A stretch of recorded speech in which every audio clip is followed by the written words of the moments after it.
श्रापित अपार्टमेंट 704। इस कहानी के लेखक हैं पंचम प्रकाश।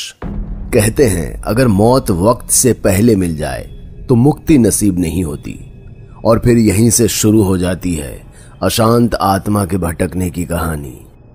और किसी ऐसी आत्मा ने अगर आपके घर पर कब्जा कर लिया हो, जिसकी इच्छाएं अधूरी रह गई हों, तो फिर उससे बचने का कोई उपाय नहीं। ऐसी जगहों पर रहना तो क्या, उसके आसपास भटकने से भी तौबा कर लेनी चाहिए। कुछ ऐसी ही कहानी है बंबई की, माफ कीजिएगा मुंबई। पर क्या फर्क पड़ता है, बंबई या मुंबई? लोग तब भी मर रहे थे और आज भी मर रहे हैं, और न जाने कितनी ही अशांत आत्माएं अपनी मुक्ति के लिए भटक रही हैं। बंबई के हीरा रोड के पास बसे एक सोसाइटी का अपार्टमेंट नंबर 704 इतना शापित था कि उस फ्लोर के बाकी सारे अपार्टमेंट अपने आप ही खाली होते चले गए। ऊपर जाने वाली लिफ्ट को भी उस फ्लोर के लिए ब्लॉक कर दिया गया। यहां तक कि सीढ़ियों से 7वें फ्लोर को जाने वाले दरवाजे भी बंद कर दिए गए, और शाम होने के बाद तो लोग उस तरफ देखने से भी कतराते हैं। कहते हैं कई बार उस कमरे के बाहर सफेद साड़ी में एक औरत की आत्मा को देखा गया है, जिसका चेहरा जख्मी है, और वो मदद के लिए लोगों को अपने पास बुलाती है, चीखती है, चिल्लाती है, जैसे उस पर कोई जुल्म ढा रहा हो, पर उसे कोई बचाने नहीं आता। अब जहां लोग दिन में भी जाने से तौबा करते हैं, भला वहां रात में कोई क्यों जाता? कई साल गुजर गए, सब कुछ जस का तस रहा। चमकती सोसाइटी के बीच वो अपार्टमेंट नंबर 704 और उसका पूरा का पूरा फ्लोर वीरान ही रहा। लेकिन फिर एक ऐसी रात आई जिसने सब कुछ बदल कर रख दिया। आसमान को घेरे काले बादल से गिरने वाले पानी ने पूरी सोसाइटी को भिगो दिया था। लोग आज वक्त से पहले घर के अंदर थे। बारिश में उछल कूद करने वाले बच्चे भी आज कहीं दिखाई नहीं दे रहे थे। उनकी कागज की कश्ती किसी खोए जहाज की तरह पानी में उल्टी पड़ी हुई थी। तभी सोसाइटी में एक महंगी काली गाड़ी आकर रुकी, जिसका ड्राइवर भागते हुए गाड़ी से निकला और छाता उछालते हुए लपक कर पिछले दरवाजे को खोल देता है। गाड़ी के अंदर से एक हाथ बाहर निकलता है, जिसने अपने सिगार की राख को झटका और फिर अपने चमकदार जूते वाले पांवों को बाहर निकाला, और फिर खुद भी पूरा बाहर आ गया। ड्राइवर भीगे जा रहा था और वो छाते की ओट में सिगार के कश खींच रहा था। उसकी नजर बार बार 7वें फ्लोर, फिर हाथ की घड़ी और अंत में अपार्टमेंट के गेट पर जाती है, जहां से कुछ ही देर बाद सरसराते हुए एक पुलिसिया गाड़ी अंदर की ओर आई और रुक गई। उसमें से एक इंस्पेक्टर और एक हवलदार रेनकोट पहने बाहर निकले और गाड़ी के अंदर से एक अधेड़ उम्र के आदमी को निकाल कर बाहर किया, जिसके बाद वो लड़खड़ाते हुए सीधे सिगार पीते हुए आदमी के चमकदार जूतों पर जा गिरा। उसने अपने पांव से उसके चेहरे को उठाया और कश लेते हुए 7वें फ्लोर की तरफ इशारा किया। उसके इस अंदाज से जमीन पर गिरे उस आदमी का खून गर्म हो गया। वो उठा और अपने चेहरे से पानी को पोंछते हुए आंखें दिखाने लगा। तभी पीछे से हवलदार ने उसकी पीठ पर जमकर राइफल की बेंत बिठा दी और वो लड़खड़ाते हुए आगे निकल पड़ा। उसने एक नज़र उन सबको मुड़कर देखा और फिर बिल्डिंग की लिफ्ट की ओर आगे बढ़ गया। लिफ्ट के अंदर घुसकर उसने फ्लोर नंबर 7 दबाया, लेकिन लिफ्ट में कोई हरकत नहीं हुई। तो उसने 6 नंबर का बटन दबा दिया। तभी बाहर एक तेज बिजली कड़की और लिफ्ट का दरवाज़ा बंद हो गया। फिर चरमराती लाइट और कड़कड़ाती आवाज़ के साथ लिफ्ट 6ठे फ्लोर पर जाकर रुकी। वहां से वो आदमी निकलकर सीढ़ियों के किनारे 7वें फ्लोर के दरवाजे पर पहुंच गया, जो सालों से बंद पड़ा था। उस आदमी ने बिना हिचकिचाए उस दरवाजे को खोला और 7वें फ्लोर पर घुस गया। वो बेधड़क अपार्टमेंट नंबर 704 की तरफ बढ़ने लगा, जैसे यहाँ उसके लिए कुछ भी नया ना हो। और सचमुच उसके लिए कुछ भी नया नहीं था, क्योंकि 7वें फ्लोर के जिस अपार्टमेंट की तरफ वो बढ़ रहा था, असल में वो वहीं रहता था, उसी लड़की के साथ जो अब सबको आत्मा के रूप में दिखाई देती है, जिसकी चीखें लोगों की रातों की नींद उड़ा देती है। वो जैसे ही उस अपार्टमेंट के पास पहुंचा, एक तेज चीख गूंजी, इतनी तेज कि नीचे उस आदमी के हाथ से सिगार छूटकर जमीन पर जा गिरा। और उसके बाद जो नज़ारा उसके सामने आया उसने उसके होश ही उड़ा दिए। अपार्टमेंट नंबर 704 का दरवाज़ा अपने आप खुला और वो इंसान उसमें खिंचा चला गया और फिर एक ही झटके में हवा में झूलता हुआ बाहर आ गया, जैसे किसी ने उसे गले से पकड़ रखा हो। लेकिन कोई दिखाई तो नहीं दे रहा था। वो आदमी अपने हाथ पैर मार रहा था, जैसे किसी से अपने आप को बचाने की कोशिश कर रहा था, पर बच ना सका।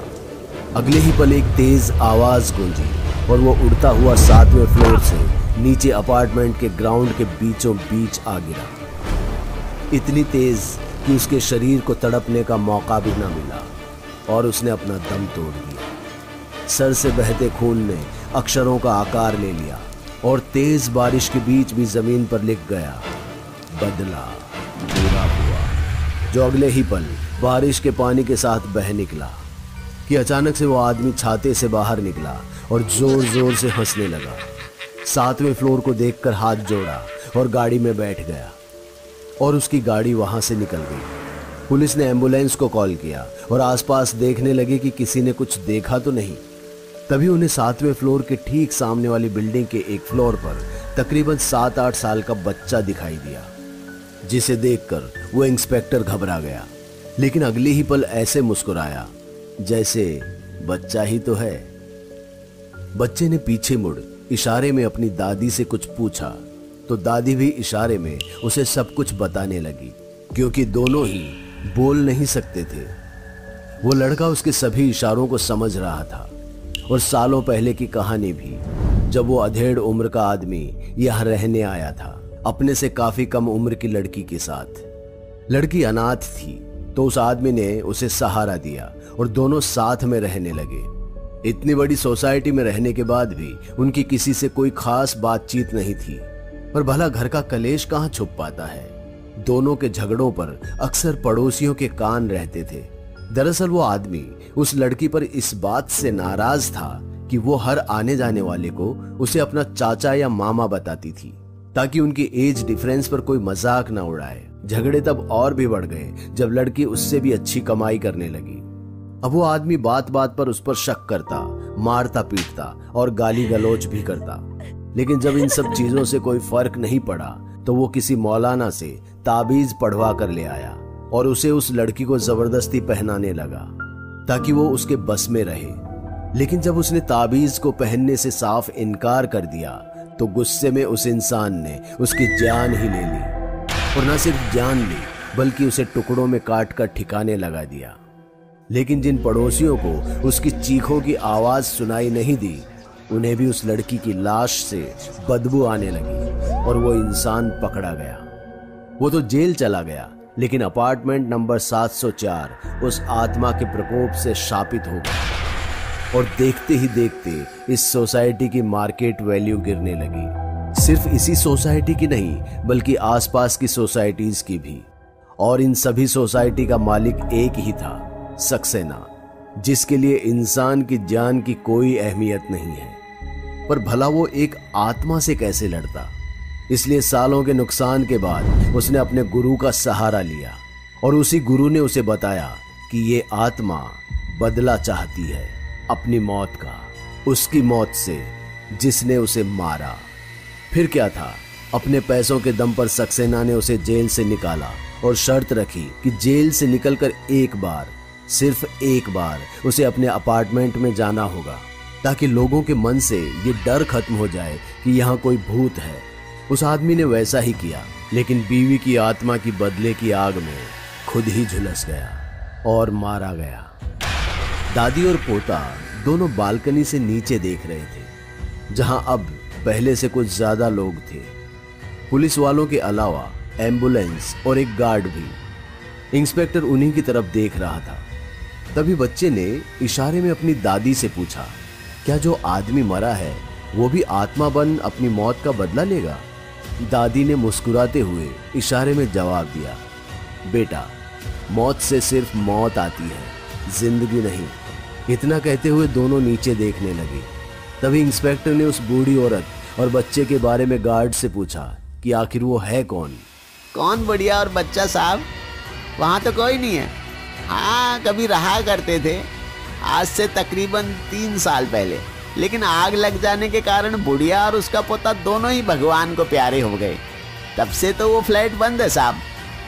गार्ड की बातें सुनकर इंस्पेक्टर की आंखें फटी की फटी रह गई, क्योंकि वो अब भी उसे मुस्कुराते हुए देख रहे थे, एक अशांत भटकती हुई आत्मा। और क्या पता कोई आपके बगल में भी हो जो आपको दिखाई ना दे रही हो। सच कह रहा हूं ना मैं? दोस्तों, अगर आपको हमारी कहानी अच्छी लगी हो तो लाइक, कमेंट और शेयर जरूर करें। साथ ही रेगुलर अपडेट के लिए चैनल को सब्सक्राइब करें। और अगर आपके पास भी कोई डर से भरी दमदार कहानी है तो भेजिए हमारे मेल एड्रेस पर अभी।